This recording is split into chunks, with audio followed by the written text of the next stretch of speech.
అవునా? ఇదంతా మాకెలా తెలుస్తుందన్నయ్య? మరి చరణ్ రూమ్ లాక్ చేసింది ఎవరు? నాకేం తెలుసు? నాకు అస్సలు తెలీదు.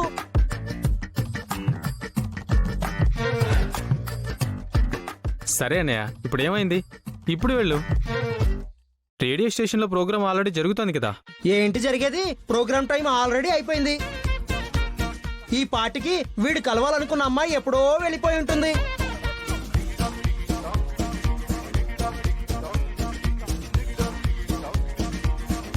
అవును, దొంగ పడ్డాడు అని చెప్పి మనందరం కంగారు పడి బయటకొచ్చాం.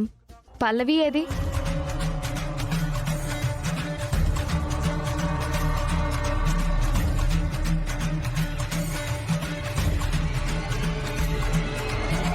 అవును, అదెక్కడా? ఇంత గందరగోళం జరుగుతుంటే అది ఇంట్లోనే ఉందా? ఇంట్లోంచి రాకుండా ఎందుకుంటుంది అది?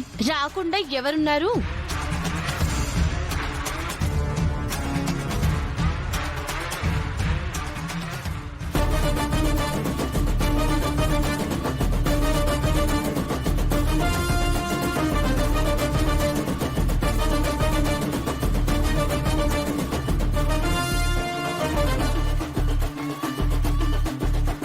దొంగ దొంగ అని అర్చినప్పుడే వచ్చాను.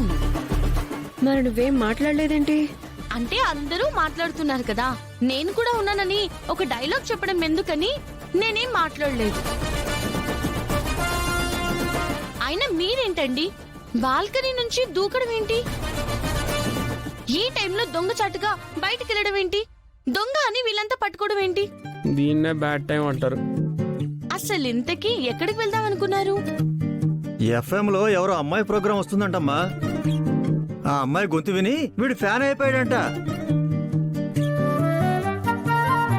ఆ అమ్మాయిని ఎలాగైనా కలుసుకోవాలని బయలుదేరాడు. ఇలా దెబ్బ అయిపోయాడు. ఓహో, అవునా?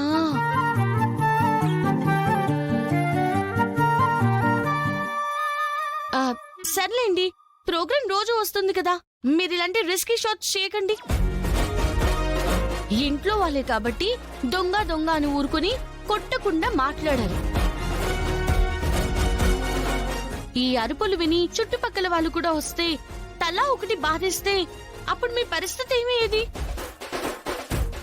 అదే కదా. అదే కదా.